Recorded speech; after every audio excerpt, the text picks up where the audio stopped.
Because historically nearly all state legislators and state office holders generally were Democrats, Texas was considered to be a one-party state. But with respect to legislative processes, political parties have played a relatively small role in Texas. Consequently, I argue that historically, Texas has been a no-party state. To be more precise, the functions that political parties typically perform in legislative bodies are not performed by political parties in the Texas legislature. This has created a power vacuum that has required these important functions to be performed by other institutional arrangements. Most notably, the absence of functional party caucuses in the Texas legislature has resulted in a concentration of authority in the hands of the presiding officers of the Texas House and Texas Senate. What functions do political parties typically perform in legislative bodies? Three functions in particular are worth noting here. On what basis is the committee system within a legislative body organized? In a legislature with functionally strong political parties, each party caucus assigns its members to the respective chamber's committees. This typically allows the party with an overall majority in the body to maintain a majority on each of the legislative committees. Parliamentary systems generally have strong party caucuses that perform this function. In the United States Congress, party caucuses perform this function as well. However, in the Texas legislature, committee assignments historically have not been made by party caucuses. Instead, as we shall see, this is a function that is controlled by the presiding officers of each chamber, the Speaker of the House of Representatives and the Lieutenant Governor. Additionally, party caucuses might be expected to select the legislative leadership. In parliamentary systems, the Prime Minister is the leader of the political party with the most seats in Parliament. In the United States Congress, the Speaker of the U.S. House of Representatives is the leader of the majority party. In the U.S. Senate, the Vice President is technically the presiding officer of that chamber and therefore may or may not be of the same party as the majority in that chamber.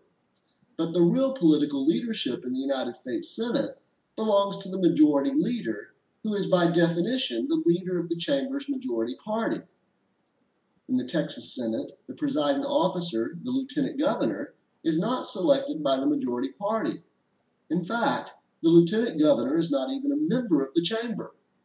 The Lieutenant Governor is elected by the voters of the state and is actually part of the state's executive branch.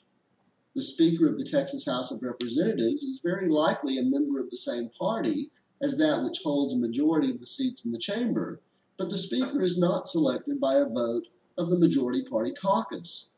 Instead, the Speaker's selection is somewhat of a self-perpetuating process in which the Speaker secures pledges for votes for the Speaker's race in an upcoming session by doling out committee chairmanships and assignments and other favors in the current session.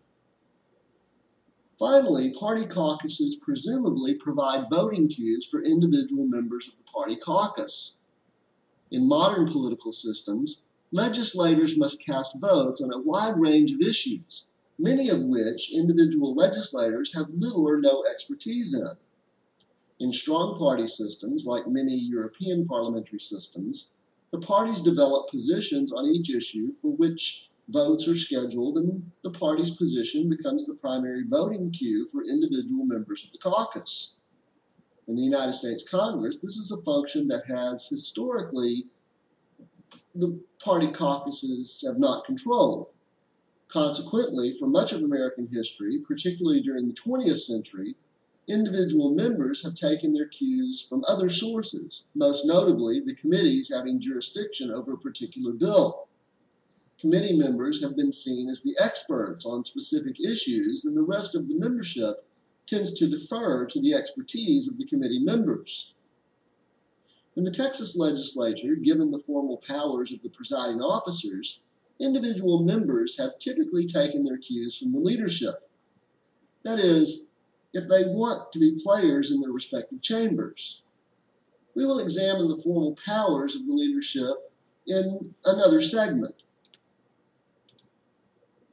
In doing so, you may begin to realize why the presiding officers provide the primary cues for individual members of the respective chambers in the Texas legislature.